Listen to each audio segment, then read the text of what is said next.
कक्षा 11वीं विषय गणित प्रश्नावली 15वीं अध्याय 11 शंकु परिच्छेद आर.बी. त्रिपाठी से प्रश्न क्रमांक 15 है। एक वृत्त 4 6 0 4 तथा 6 2 से गुजरता है, इसके समीकरण को ज्ञात करना।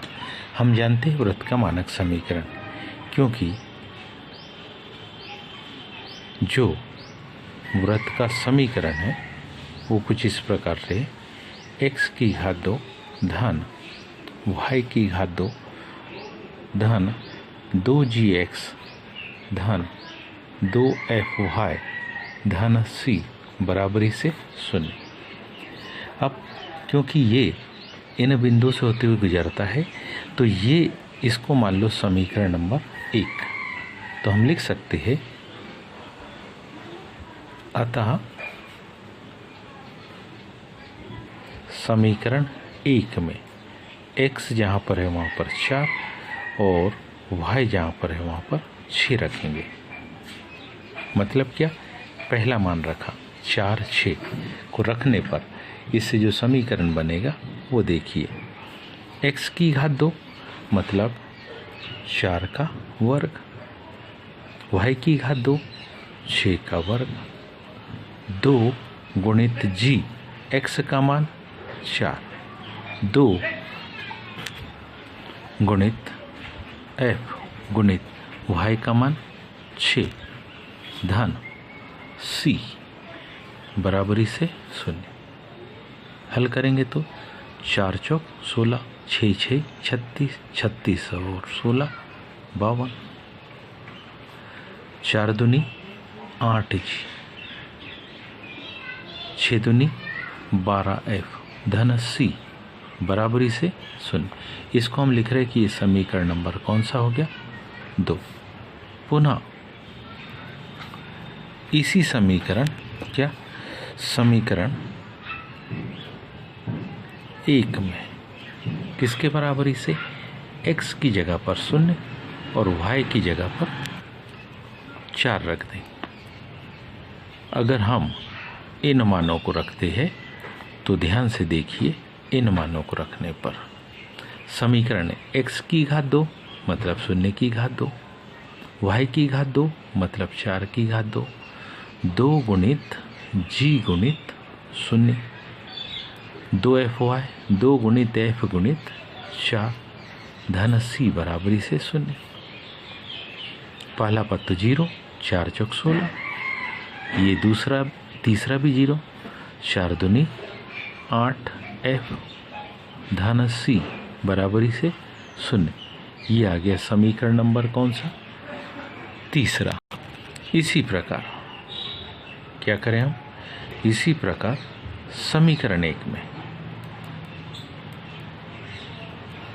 जहाँ पर x है वहाँ 6,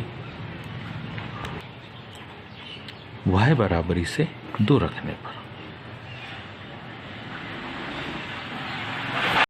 x की घात 2 मतलब किसकी घात 2, 6 की घात 2, y की घात 2 मतलब 2 की घात 2 धन 2 गुणित g गुणित x धन 2 गुणित f गुणित y धन c बराबरी से 0। 6 6 36, 2 दूनी 4, 6 दूनी 12g, 2 दूनी 4f धन c बराबरी से, तो मान क्या हो जाएगा 36 और 4 40 धन 12g धन 4f धन c बराबरी से 0। ये समीकरण चौथा। क्या लिखेंगे अब हम, समीकरण 2 में से 3 को घटाएंगे। समीकरण 2 में से समीकरण 2 में से समीकरण 3 को जब घटाएंगे तो कंडीशन देखिए, क्या 3 और ये हमारे पास है 2, 52 में से जब हम 16 को समीकरण 2 में से 3 को घटाने पर 52 में से 16 को घटाएं तो ध्यान से देखिए, 52 में से 16 को घटाएंगे तो हमारे पास मान कितना बचेगा, मान बचेगा 36। पुनः 8g यहाँ पर है ही नहीं तो 8g यथावत आ जाएगा। साथ ही साथ 12f में से 8f को घटाएंगे तो 4f आएगा। और ध्यान से देखिए तो c से c घट गया तो बराबरी से 0। 4 का सारे पदों में भाग चला जाएगा, बिल्कुल आसान सा समीकरण मिलेगा। तो वो समीकरण मिलेगा कुछ इस प्रकार से, क्या 4 नम 36, 4 दूनी 8, 2g और 4 एकम 4 और बराबरी से 0। इसको लिखेंगे हम कि ये समीकरण कौन सा हो गया, 5। पुनः आप ऐसा ही समीकरण किस में से, 4 में से समीकरण 3 को घटा देंगे। समीकरण 40 में से जब हम 16 को घटाएंगे तो मान कितना मिलेगा, 24। 12g में से 8f तो 12g यथावत रहेगा। 40 में से 16 को घटाया था तो 24 बचा। 12g, यहाँ g वाला पद है ही नहीं तो 12g यथावत। 4f को जब घटाएंगे 8f में से तो हमारे पास, क्योंकि 4f में से 8f को घटाना है तो ये मान आएगा कितना, ऋण 4f। और ध्यान दीजिए c से c घट गया बराबरी से 0। यहाँ भी सारे पदों में 4 का भाग चला जाएगा तो 4 का भाग देने पर ये आ जाएगा 4 छंग 24, 4 तिया और 4 एकम। तो समीकरण 6 हमको मिला, क्या 4 छंग 24, 6, 4 तिया 12, 3g और 4 एकम 4 बराबरी से 0। ये समीकरण 6। अब क्या समीकरण 5 व समीकरण 6 द्वारा इन दोनों को हल करेंगे हम।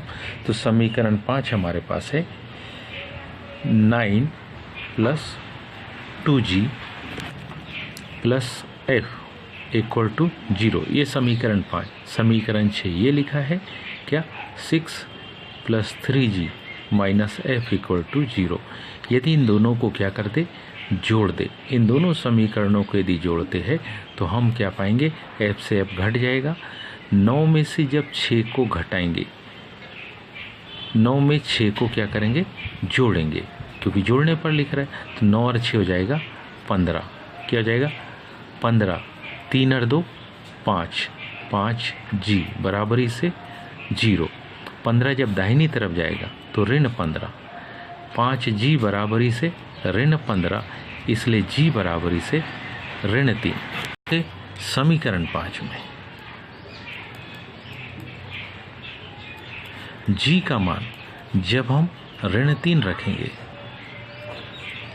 तो ये जब मान रखेंगे तो मान हमको मिलेगा, तो 9 प्लस g की वैल्यू जब 3 रखेंगे तो 3 दूनी 6, लेकिन हम जानते हैं 2 धनात्मक है और 3 ऋणात्मक है। धन f बराबरी से 0, तो क्या मान आएगा 9 - 6 + f = 0। तो ये वैल्यू हो जाएगी 3 + f = 0। It means f = -3। तो हमारे पास f की भी वैल्यू आ गई, g की भी वैल्यू आ गई। यदि अब हम इसे समीकरण 3 में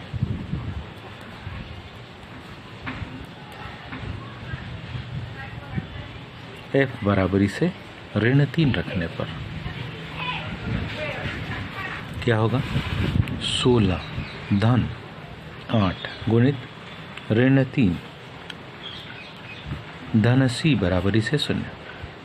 3 8 24, 16 ऋण 24 धन c बराबरी 0। 16 में 24 घटाएंगे तो मान आ गया, 24 में 16 घटाएंगे तो ऋण 8, तो क्या ऋण 8 धन c बराबरी से 0। इसका मतलब c बराबरी से 8। अब हमारे पास में क्योंकि g की वैल्यू आ गई ऋण 3, f की वैल्यू भी आ गई है ऋण 3 और c की वैल्यू आ गई 8। यदि इस मान को हम समीकरण में रखते हैं, किसमें, x² + y² + 2gx plus 2FY plus C equal to 0 में क्या मान रखने पर, किसके GF और C के हम क्या रखेंगे मान। तो मान रखेंगे x की घात 2 धन y की घात 2, G का मान रखा -3 तो -6x, F का मान रखा -3 -6y, C का मान रखा 8 बराबरी से 0। ये सूरत का क्या आ गया समीकरण। उम्मीद है आप सबको समझ में आया होगा। आज के लिए इतने, शेष कल। धन्यवाद।